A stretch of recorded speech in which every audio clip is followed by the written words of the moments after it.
This is a week in my life leading up to the World Darts Championship. Now let's start with a quick brew. The World Championship is only less than 2 weeks away now. It's nice to have a day off. Yeah, I woke up this morning not feeling too good. Bit of a flu, but hopefully I can budge that over the next few days. Obviously it's not ideal preparation for the Worlds, but I'm sure once this goes, it'll be all hands to the deck and yeah, get ready for the Worlds. It's really good that I've got it now. I think if I'd have had it next week, I'd have been absolutely distraught, but I think I can manage it now, get rid of it. Obviously I've got a few exhibitions as well this week, really busy, but that's the way I like it, and I'll be on the board every day making sure that I'm ready for that first game of the World. So I made a latte macchiato, good start to the day. So Theo's absolutely fast asleep now, but he doesn't go to sleep now without his Bunting teddy. The best things aboard, to be honest. You can see how peaceful he is. It's always nice spending time with the family. People don't realise that. Although we're getting ready for a major championship, the tree's up now, decorations are up outside, and I've got a family time as well. I'm different from most of the other dart players because I've got this little one.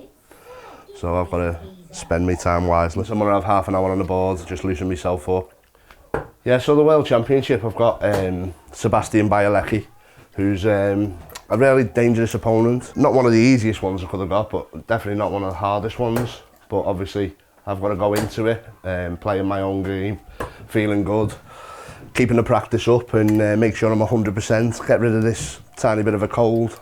For me, it's simple as if I turn up and play my A game, I win the game. You need to be confident, you need to be going into that game, not worrying about anything, feeling like I'm playing well. Like I said, I've had a great year.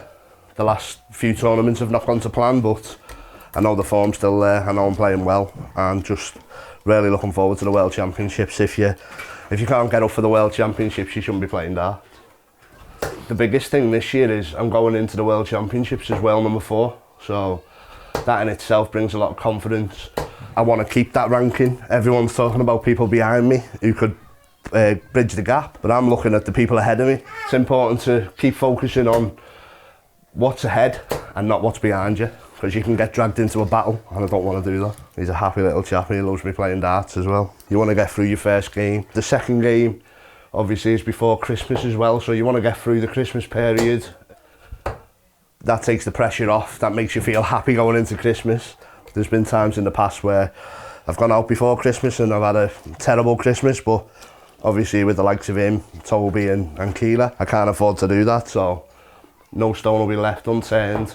I'll make sure I'll be going to the Worlds, and I'll make sure I'll be playing my best art. Yeah, really confident, to be honest. I've had a really good year, as you can see by, these shirts are up just to remind me of how good I've been this season. Winning the Masters a few years ago, the Masters pictures, and then winning a European title, my first win in Berlin for the Premier League. So just reminds me of how good I've been this year, and I've left a bit of space on the room for more shirts and more darts. Hopefully a World Championship one.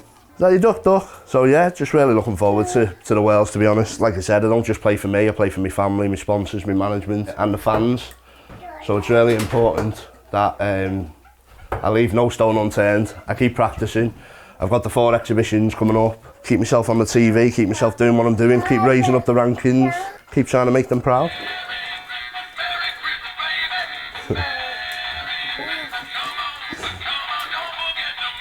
Things I do.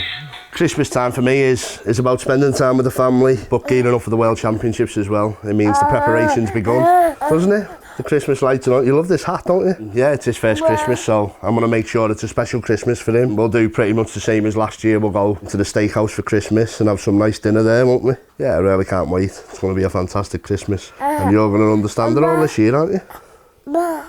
Bah. Thanks to Target for giving me some crackers to put on my tree. We'll open one and let's see what we get, eh? Nothing. What have we got here? What does the referee shout when you bust at Christmas? Snow score! You get a little party hat as well. We've got a Swiss point key, which is a nice little tool, obviously if you've got Target darts. Keyring with the Swiss point tool that you can change your points with. A nice little present for Christmas Day. We're off to Newlands Disability Centre. I've been asked to do this for the last few months, but obviously the calendar's been so busy. But it's nice to have a spare day today to be able to come out and just give something back to the community, to be honest. And I've been really looking forward to this, and I know all the guys there have as well, so really looking forward to getting in there and making everyone smile.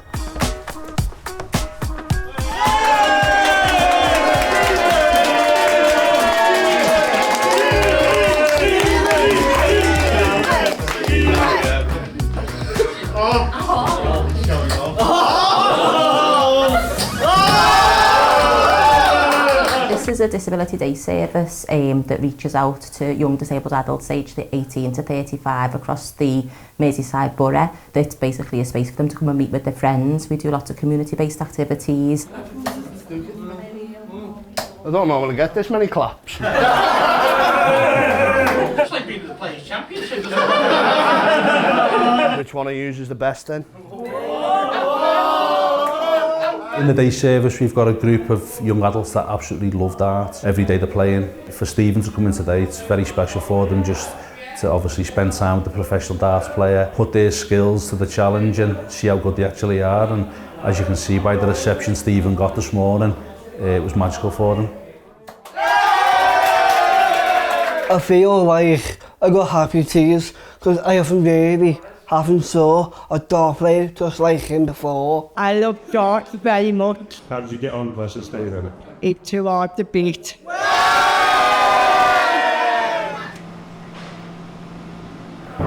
For the world, mate. Thank you very much. You did a good job, mate. I hope so. Can I have a picture as well? Yeah, of course. Thank you. Thank you very much. All the best. Thank you. Today we're here at St Helens Dart Shop. It's always great to come here. It's local to me and I've got a pop-up shop today selling some merchandise, meeting the fans, meeting the subscribers. Yeah, basically just give them something back to my fans. It's really nice to be able to do that, especially on a day off. Thank you. Thank you very much. Hey, no problem. It's been a busy day, but it's been a really good one. I think over 250, 300 people come into the shop. I think back in the day, it was always Stoke. That was the biggest hotbed of darts. You had the Phil Taylor, Andy Hamilton, Ted Hankey, Adrian Lewis. And I think now, over the last probably 10, 15 years, the likes of myself, Dave Chisnall, Michael Smith, Alan Tabbin, Gary Weldon. St Helens has been a really hotbed of darts. Luke Little coming through from Warrington as well. It's amazing, to be honest, to be St Helens #1 at the minute. So I'm a Liverpool lad as well. Liverpool's #1. Just keep trying to improve year on year. #4 in the world and just really enjoying the ride. Right, it's been a long day, but now time for a bit of FIFA. Time to relax. Keela's took the baby to bed and Toby's in bed. A few hours on PlayStation, bit of FIFA, bit of Fortnite. Relax now and then I'll have an early night. I'll show you my team now from FIFA. So in goal, Peter Schmeichel. Right back, I've got Philip Lahm. Centre back, Blanc and Chiellini. And Hernandez left back. Left wing, Rafinha. I've got Tonali and Hamsik in the midfield. With Estevao on the right mid. And I've got Wayne Rooney and Ousmane Dembele up front. What a team that is. Callan Ridge is normally playing FIFA, Chris Dobey. I think Luke Littler plays as well, but he's on Xbox. So there's a couple. Mike the Decker plays a lot of it as well. Something that we do, it's nice to wind down. Game of FIFA or game of Fortnite, early night. Make sure I get up fresh again tomorrow and back on the practice board. Hi guys, backstage here in the Guildhall in Portsmouth. Got a Modus exhibition. Really looking forward to tonight with the likes of Luke Littler, Chris Dobey, Steve Beaton, Gemma Hayter. Should be a fantastic night. Josh Rock's also here. Yeah, preparation for the Worlds has gone really well. Obviously, this is my 7th out of 8 exhibitions. I've got a practice plan with Damon Hetton as well. Really looking forward to it. Can't wait to get down to Ali Pali and yeah, let's see what we can do. I'm here with Chris Dobey. What do you like about these events? I think they're great for match practice, especially this time of year, leading up to the World Championships, getting to play the best players in the world on the big stage. I think it'll help with the game. Yeah, these exhibitions are really helpful, to be honest. Obviously, like I said, playing with the best dart players in the world. Obviously, you always come here to want to win, especially with the crowds being so good. The atmosphere, trying to get all the crowd on your side as well. It's great in the build-up. You can't replicate this at the house. So to come and play in front of a couple of hundred people, all going Bunting Mental is always a great feeling. Right, I'm here with world number 11, Josh Rock. Welcome to the channel, mate. Thank you very much for having me. What have your preparations been like for the World Championship? Obviously doing a lot of exhibitions with Modus and MDA. I think it's helped with the match practice because Daryl's a wee bit too far out there for me to have individual practice with him. So just been doing an hour or two here and there at home, but when you get 2 kids running about underneath your legs, a wee bit harder. So I know how that feels. I think it's important as well, like you said, with doing these exhibitions, you're getting match practice against the best players in the world. So you want to come, you want to win, don't you? So yeah, but over here, obviously, have fun with the crowd, and obviously, as I said, put the practice in, match practice when you're playing. So yeah, I think it's good we do these exhibitions for the fans, and I think for ourselves as well.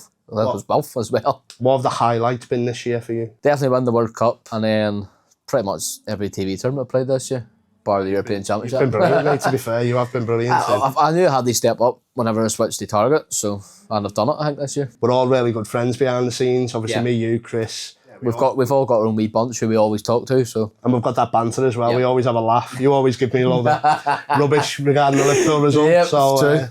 yeah, no, it's nice having you on the show, mate. And yeah, hopefully I can grab more interviews with you in the future. Well, hopefully so. I enjoy doing it too. And good luck in the World Championship. Thank you. And you too. You want to lay a marker down whenever you come to events like these, and obviously put a fresh thought in people's heads. Obviously people think that we may not be good enough to beat some people, but yeah, I'll be trying my hardest whenever we play, wherever we play, whatever exhibition it may be, and trying to get that element of doubt in my opponent's head for a later date, hopefully the Worlds. Yeah, I can go into it feeling confident that I've beat them in one of these events. Right, so I'm just going to take you through my day leading up to when I play at the Ali Palace on the 14th. So I'll travel down on the Saturday, probably early, get into London, check into the hotel, have some nice food with the family, make sure I get onto the practice board, have a couple of hours, make sure I'm in bed early night. So then on the Sunday, I play about 9 o'clock at night, so I'll probably head over to the venue, maybe 4:30. I think it's about a half an hour commute, obviously that time of night, from the hotel into Ali Palace. Obviously the hairs on the back of your neck stand up when you get coming up the hill towards Alexandra Palace. Yeah, just get in there, make sure all my guests have arrived and are checked in, and I'll go into the back room. You're only allowed one person in there, so my manager will come in there, and literally I'll just be on the practice board then, just throwing darts for 3 hours before, maybe.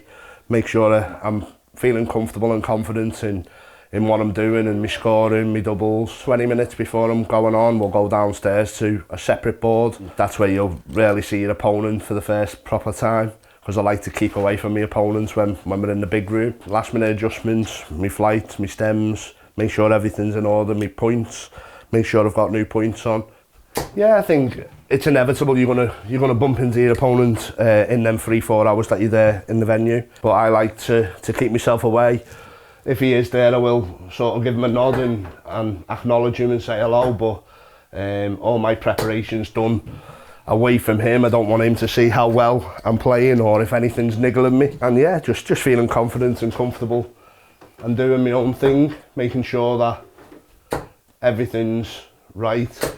And I'm hitting all the 180s to just be able to go on and win that game. Yeah, so the Worlds, the backstage is pretty different than most of the tournaments. You're allowed a few more guests. I'll have one part of the room which is like the family and a few friends, maybe a couple of celebrity friends that I've got. I'll be down and we'll sit around that table and have a chat and that. And then there's a cordoned off area where only the dart player and the manager can go. And then obviously that's where the serious work happens. So yeah, I think I like to share my time between them two rooms, like I said, away from my opponent, regardless of who the opponent is. When the game before you goes on, then it's our time to bull up. So they'll come over to you, there'll be a board it's got written on it, bull board.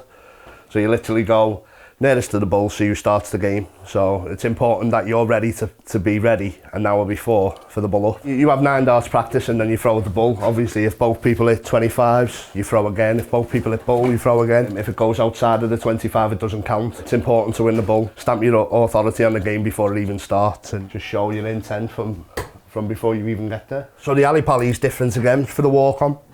So where the players' room is, it's on the ground floor. So for the walk-on, they take you up these big steps, probably about 30 odd steps. You get to the top, you go round the little concourse, and then you're literally at the back of the stage, and they'll give you a little count on, maybe 3 minutes or so. You get time to just sit there, chill. There's a board in the back so you can have a throw. They'll say, right, ready for your walk-on, and then they'll just bring you through onto the walk-on zone.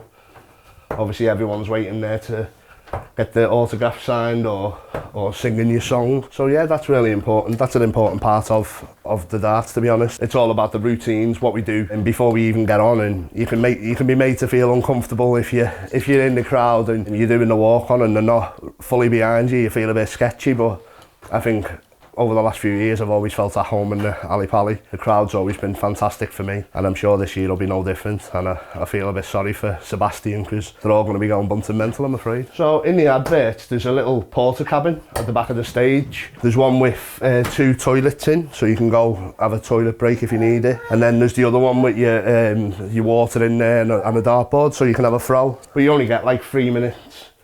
So it's a pretty quick turnaround. It feels a lot longer with the adverts and stuff, but yeah, it's a quick turnaround. You'll literally be straight back out and back on the board. And you don't need to go for a break. There's been times in the Wales where I've not been happy with my performance the first 3 or 4 legs, and then I'll decide to stay on the stage for the next one. If I don't need the toilet, I don't need a drink of water, I can stay on stage.